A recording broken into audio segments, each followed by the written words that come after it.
Unlimited buffet restaurant may 32 Filipino dishes plus only iced tea and desserts at affordable pa.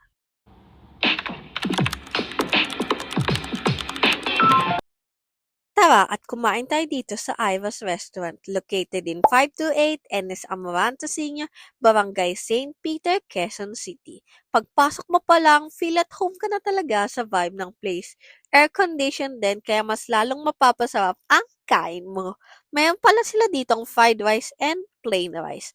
At ang pinaka-highlight ang kanilang 32 Filipino dishes. May sisig, dinakdakan, adobo, dinuguan, laing, Bicol Express, kare-kare, okoy, pansit, tahong at madami pang iba. Ikaw na lang talaga ang malilito sa kung ano ang uunahin mo sa dami ng choices dito. At syempre, meron din sabaw. One of my favorites ang dessert. Pinaka nagustuhan ko dyan is yung coffee jelly. Only iced tea pa and only coffee din. For only 369 pesos for weekdays, except weekend and holidays, may enjoy mo na ang kanilang buffet restaurant. Plus, may mga promos pa sila. Kaya kung naghahanap ka ng mura pero sulit na buffet restaurant, then Iwas Restaurant got you!